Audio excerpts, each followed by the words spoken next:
dan tempat perawatan yang terbaiknya tetap ada di community, artinya tetap ada berada dengan keluarganya, dengan masyarakatnya gitu. Sejiwa Podcast. Hai wargi Jabar, Assalamualaikum warahmatullahi wabarakatuh. Waalaikumsalam. Ketemu lagi dengan kita di Sejiwa Podcast. Hari ini saya mempunyai tema Community Mental Health dengan menghadirkan narasumber Dr. Muhammad Taufik Hidayat. Beliau setelah menyelesaikan pendidikan S3 di Flinders University. Apa kabar, Kang Taufik? Alhamdulillah. Baik-baik. Kang Taufik, hari ini kita akan berbicara tentang community mental health nih. Saya minta waktunya untuk Kang Taufik bisa share ilmunya nih tentang community mental health ini. Saya persilakan. Terima kasih Teneng. Kalau secara singkatnya, kalau community mental health itu sebetulnya bukan kita membicarakan sebuah institusi atau sebuah unit gitu ya. Kita tidak membayangkan sebuah lembaga gitu yang memberikan pelayanan tertentu, tapi intinya adalah community mental health itu adalah sebuah model atau cara atau konsep bagaimana memberikan pelayanan kepada orang dengan gangguan jiwa itu dengan berbasis masyarakat. Jadi sumber dayanya masyarakat, lebih aksesibel dengan masyarakat, dan bagaimana mengembangkan kemampuan masyarakat itu untuk merawat klien dengan gangguan jiwa. Jadi kebalikannya yaitu hospital base atau yang berbasis rumah sakit. Jadi di mana pasien-pasien atau klien-klien dengan gangguan jiwa itu dirawat dengan jangka waktu tertentu atau jangka waktu panjang di ruang akut dan lain-lain di rumah sakit. Tapi sistemnya jadi lebih banyak di institusi gitu dibandingkan dengan yang tadi disebutkan lebih banyak di masyarakat. Jadi maksudnya community mental health ini jadi masyarakat yang berperan dalam memberikan layanan. Jadi kalau konsepnya sendiri kan sebetulnya modelnya kan banyak. Model yang disebut dengan community mental health itu modelnya banyak. Dan untuk mendefinisikan model ketika kita membicarakan community mental health kemudian mau diadopsi lah taruhlah di sebuah institusi itu, untuk menemukan modelnya itu agak sedikit susah karena kan kita harus melihat sumber daya dan lain-lainnya. Tapi intinya seperti yang dibilang tadi, bagaimana melibatkan masyarakat secara luas dalam arti orang-orang yang tadinya tidak aware tentang gangguan jiwa menjadi lebih aware gitu tentang gangguan jiwa, sehingga kalau gangguan jiwa itu ada gitu dapat dideteksi secara secepat mungkin, dan tempat perawatan yang terbaiknya tetap ada di community, artinya tetap ada berada dengan keluarganya, dengan masyarakatnya gitu. Tidak kembali ke rumah sakit kemudian dirawat dan lainnya. Sebetulnya aspek pentingnya itu berarti ya berada di masyarakat itu sendiri ya. Iya, jadi kalau kita ngelihat modelnya ya untuk di Indonesia ya, kan agak kesulitan juga kalau misalkan kita mendefinisikan sebuah model tertentu yang ada di Indonesia, karena begitu. Contohnya kalau misalkan di Indonesia begitu dia keluar dari tempat rawat, taruhlah 2 minggu atau sebulan, itu kan nggak ada begitu di komunitasnya, nggak ada gitu kan. Kemana sih habis dari pasca rawat ini ke komunitas? Iya. Nah di beberapa negara maju lah ya, termasuk negara maju ya, ada namanya community mental health yang berbasis community. Ada beberapa struktur, misalkan ada residensial, disebutnya residensial itu rumah sementara gitu. Begitu orang itu lepas pasca rawat, ada rumah transisi sebelum itu ke masyarakat. Jadi ada rehabnya, ada support grupnya. Peer support itu artinya yang setelah setelah klien-klien yang mempunyai lepas gejala positifnya itu mampu menggait lah, membantu jadi supaya ini melewati masa-masa krisisnya, termasuk dengan ujungnya nanti mendapatkan pekerjaan dan lain-lainnya. Dan nanti juga setelah residensial ada juga namanya kayak community, disebutnya community mental health rehab gitu. Jadi lebih lama tinggal di sana, bagaimana itu lebih ke bukan hanya kemandirian, tapi bagaimana klien itu bisa kembali beraktivitas semula, bisa bekerja seperti semula sebelum pada akhirnya ke masyarakat. Tapi itu community rehab itu dan akses pelayanan kesehatan utamanya itu tetap ada yang ada dekat dengan klien tersebut. Jadi kalau klien tersebut taruhlah ada di Pangandaran, ya dia ada di Pangandaran, lebih dekat seperti kalau di kita mungkin layanan primernya ada layanan kesehatan jiwanya. Apa bedanya dengan panti? Kalau konsepnya, kalau misalkan panti itu kan kalau ini kita berbicara konsepnya, sebetulnya konsep panti itu ada di dalam layanan kesehatan jiwa. Jadi ketika transisi dari rumah sakit itu kan kita full tim nih, lebih banyak aspek medisnya kan. Kalau aspek medis itu artinya ada psikiater, ada perawat, ada psikologis, terus fisioterapis, okupasi terapis dan lain-lain.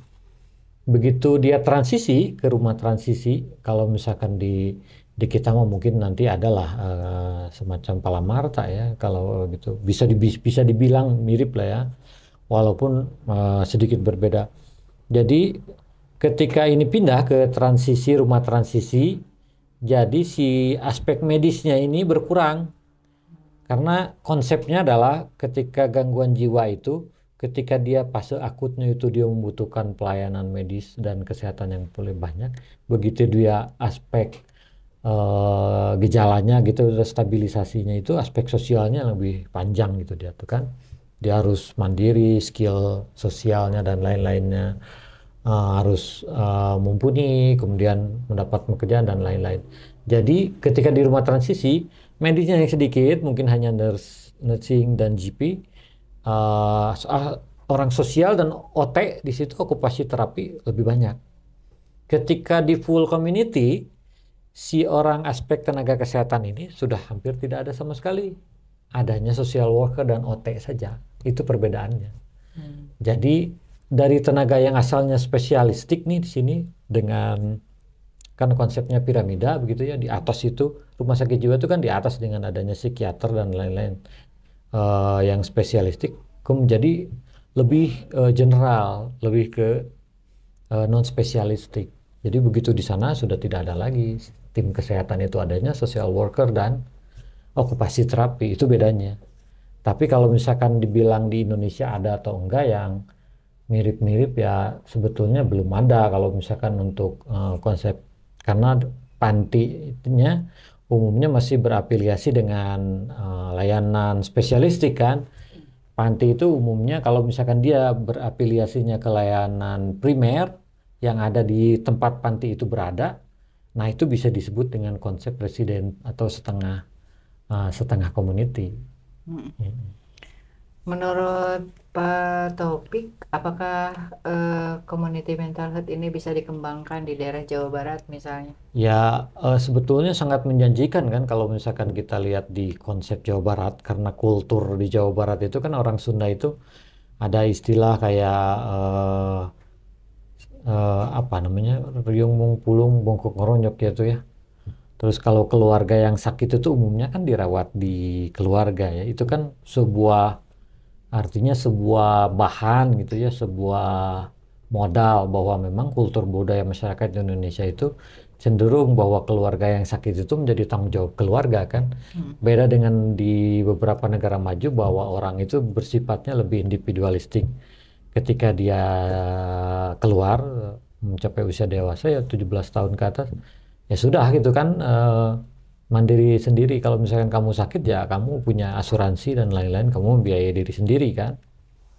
Bisa saja dirawatnya dengan eh, dengan kemampuan dia sendiri. Tapi lain halnya dengan di Jawa Barat, khususnya misalkan di aspek Sunda.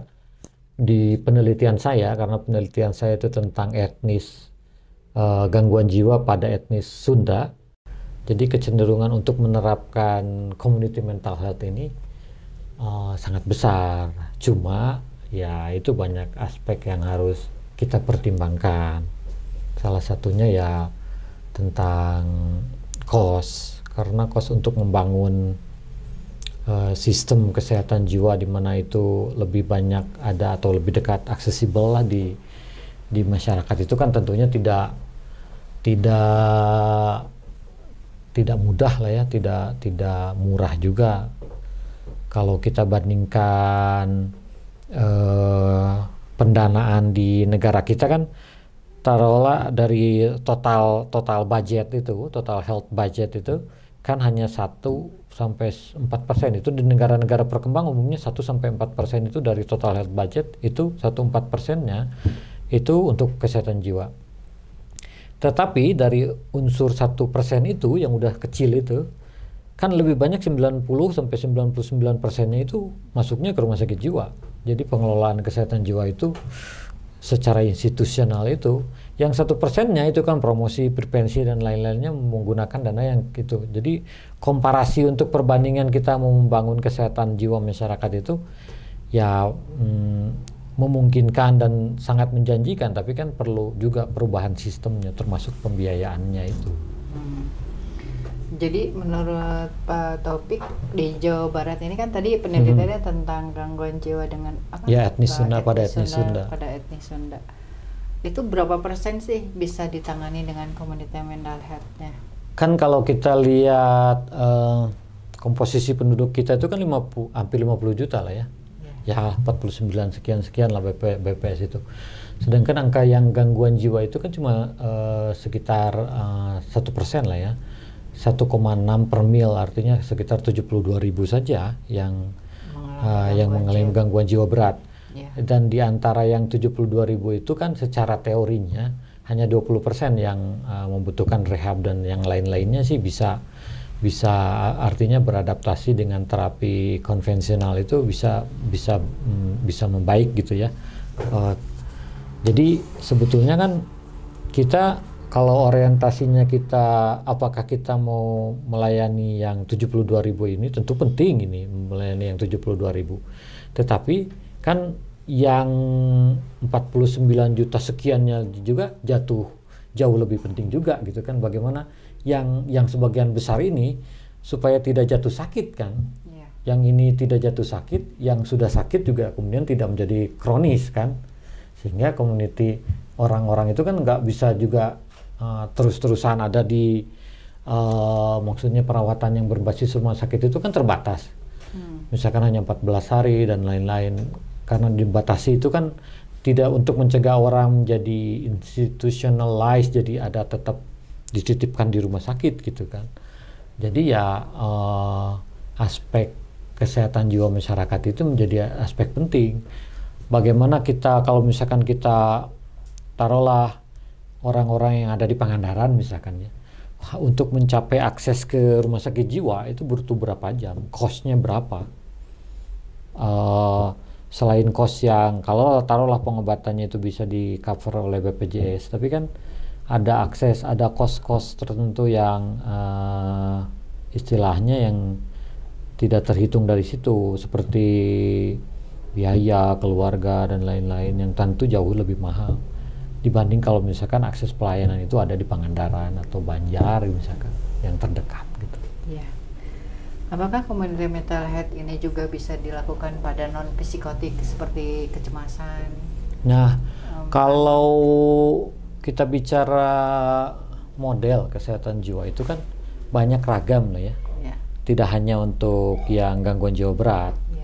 Jadi yang non gangguan jiwa berat untuk depresi dan lain-lain juga justru penting, banyak gitu ya, karena satu itu kan supaya untuk mencegah itu menjadi gangguan jiwa berat dan kronis gitu ya.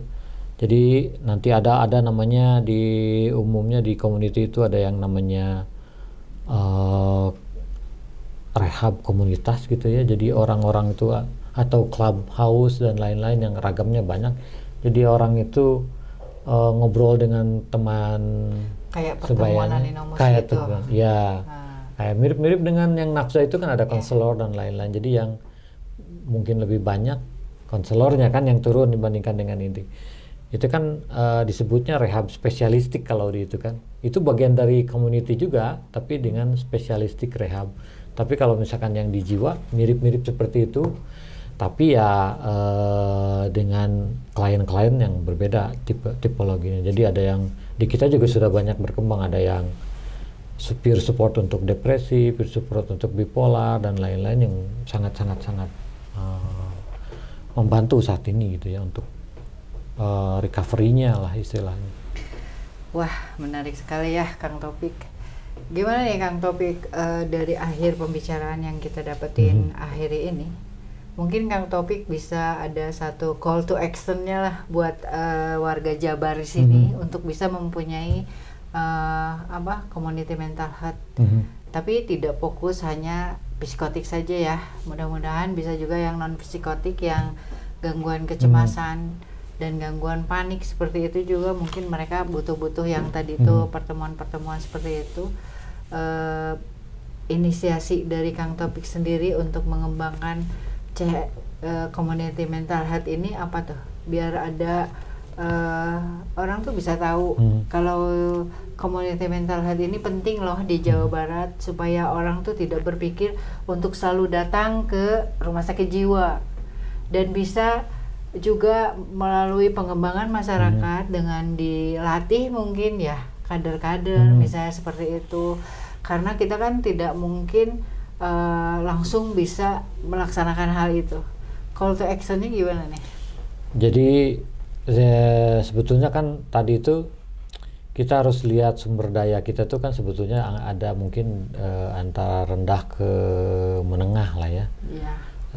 Standar kesehatan jiwanya itu yang memungkinkan ketika kita berada di standar sumber daya yang rendah ke menengah, itu adalah bagaimana layanan itu ada di layanan primer, tapi dengan backup dari spesialistik. Jadi sebetulnya langkah yang dilakukan oleh rumah sakit jiwa dengan adanya training atau ke baik itu dokter maupun perawat yang ada di puskesmas untuk dapat menangani lah istilahnya dalam kasus pertama itu sudah tepat di situ yang dilakukan selama ini. Kan sekarang udah berkembang juga, dinas kesehatan kota kabupaten juga sudah melaksanakan. Jadi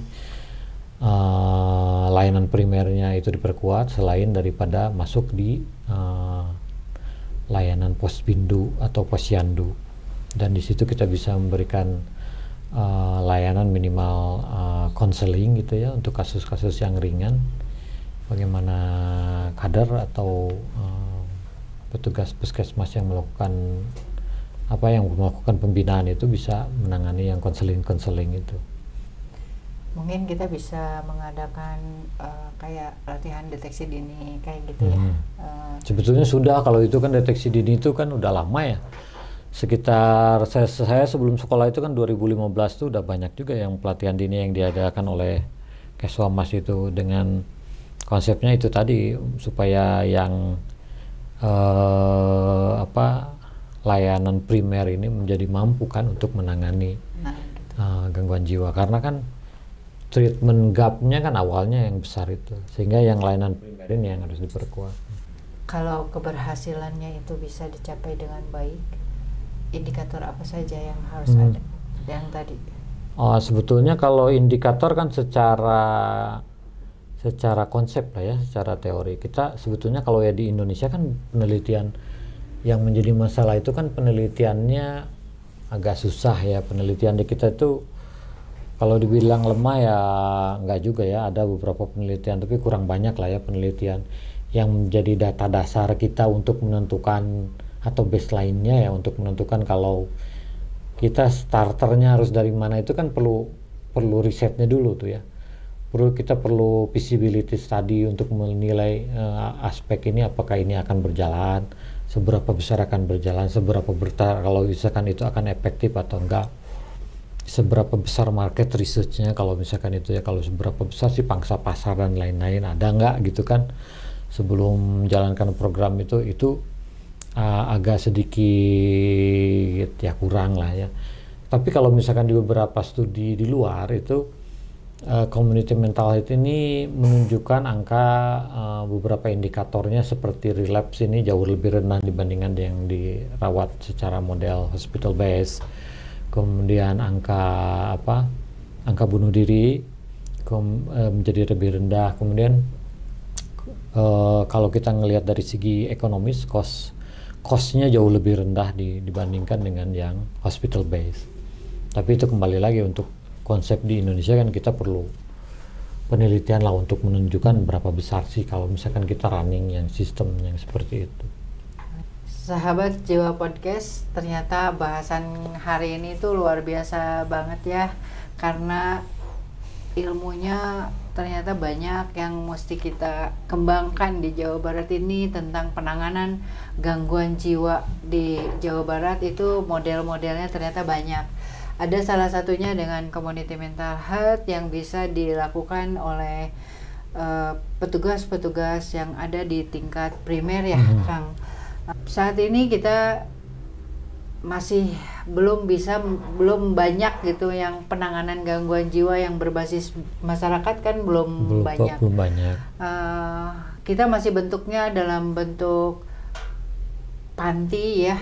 Kalau panti sosial itu ada panti sosial, tetapi itu pun tidak mendukung karena masih ditempatkan dalam satu tempat yang tidak berbasis komunitas juga, karena tidak ada dukungan dari masyarakat setempatnya. Ternyata gangguan jiwa dengan dukungan masyarakat setempat itu akan lebih cepat pulihnya, akan lebih mudah bersikap mandirinya, dan akan lebih mengurangi kos tadi ya, mengurangi kos dalam pelayanan gangguan jiwa ini. Ternyata banyak juga indikator yang harus kita buat. Marilah kita sebagai petugas rumah sakit jiwa, saya mungkin kita sama-sama Kang untuk memulai sesuatu hal yang baru supaya warga Jabar yang memang mengalami gangguan jiwa yang tadi disebutkan 72.000 itu ternyata banyak sekali ya, banyak sekali itu yang membutuhkan layanan-layanan dari kita.